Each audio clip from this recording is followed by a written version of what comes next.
Hi, everybody. I'm here with Tim Williams from Troop 365. Scoutmaster and his leaders are trying to come up with an idea for a activity to get their unit active through all of our COVID disruptions. And Tim, you had mentioned in an email a couple of weeks ago that you all had a camp out. You're supposed to be going to Goliad, and obviously now that's not going to happen. But you're trying to replace it with the idea for a virtual camp out. And we'll just real quickly go through for people so they see it. You're planning on trying to do this for 2 nights. You're going to have scouts posting pictures to your troop Facebook page each night, sort of as you're going Scouts honor on the fact that they are actually pitching a tent and doing their camping, but you want to see some evidence that they're taking part. And then you've got a 5-mile hike I'll ask you about just in a second with a parent or adult doing all the cooking like you would on a camp out outside. But this I'm curious about is the adults live streaming their cooking. And then, of course, you know, can't have a camp out without a campfire. So let me ask you from just one specific point at this stage, and this is supposed to happen in a couple of weeks now. What has been to this point maybe your biggest logistical or planning concern with this? Originally, I was thinking it would only be 1 night. I think 2 nights is kind of a stretch, but we met with our PLC on Wednesday and they wanted to do 2 nights. So 2 nights was 1 night more than I thought they would want, but we'll try to make it work. I think at this point, most families at any time outside of the house is a good time.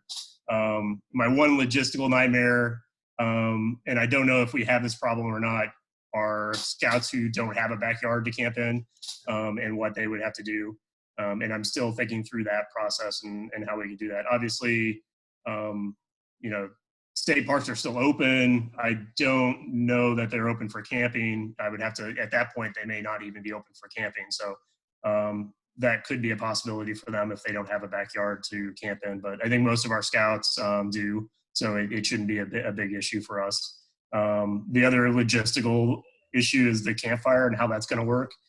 They were talking about skits and how they would do skits virtually. We did our first troop meeting last Monday, or this Monday, and it was kind of an interesting troop meeting. Everyone was trying to talk over each other.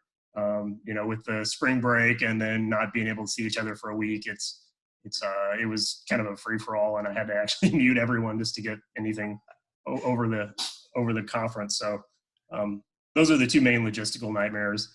The adults, you asked about the adults live stream cooking. Yeah, right. We're going to try to do some kind of cooking demonstration for them and maybe have them cook along with us. So I think just based on the several times I went to Costco, everyone should have rice. So we may try to do open fire rice cooking or something like that, some kind of rice dish, so that they can use up that rice store.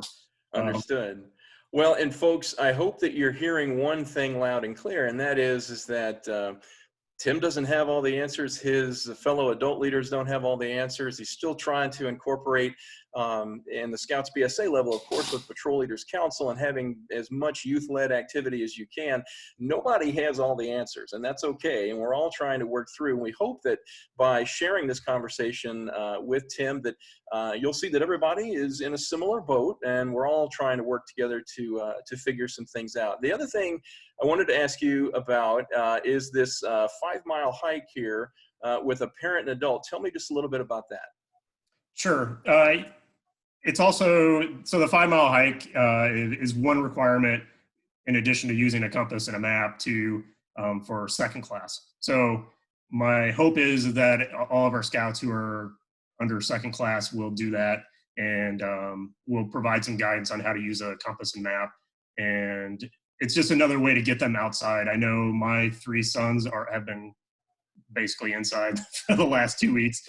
So anything to get them out of my house and getting some exercise, I think at this point in time is a good thing. Obviously practicing social distancing, but you know, getting them outside and active and in the outdoors is what we're looking to do and encourage. So if there was one bit of let's call it wisdom, that you would share with another unit who maybe hasn't yet taken that leap into doing a virtual meeting or maybe trying to do a virtual activity? What would you tell them? Just give it a try. It may fail, and it probably will fail the first time, and you'll learn from that and go forward. Our first virtual meeting, it was pretty obvious that we couldn't have a whole troop meeting because everyone was going to try to talk over each other. So we're going to try to do some presentation-based things virtually rather than try to have a long meeting. And the other thing is, don't try to have your normal hour and a half or hour troop meeting. Try to keep it short and concise. You're going to lose their attention span even more because you're just talking to them, unless you have some kind of visual demonstration. So and the other thing is, look at the best guidance. There's a lot of guidance out there. There's the Scoutmaster Corner Facebook group, which is the Facebook group that I've gotten a lot of my ideas from. So there's a lot of people out there trying these things already. So feel free to go out there and Google that stuff and figure out what you're looking for. Great. And we'll include a link to the Scoutmaster Corner Facebook group here when we post this. So Tim, thank you so much for your time and for everything that you and your fellow volunteers are doing, trying to keep scouting going for your troop. Good luck on the camp out, and we'll hope to see some pictures after the fact. Okay. Thank you. Thanks, Tim.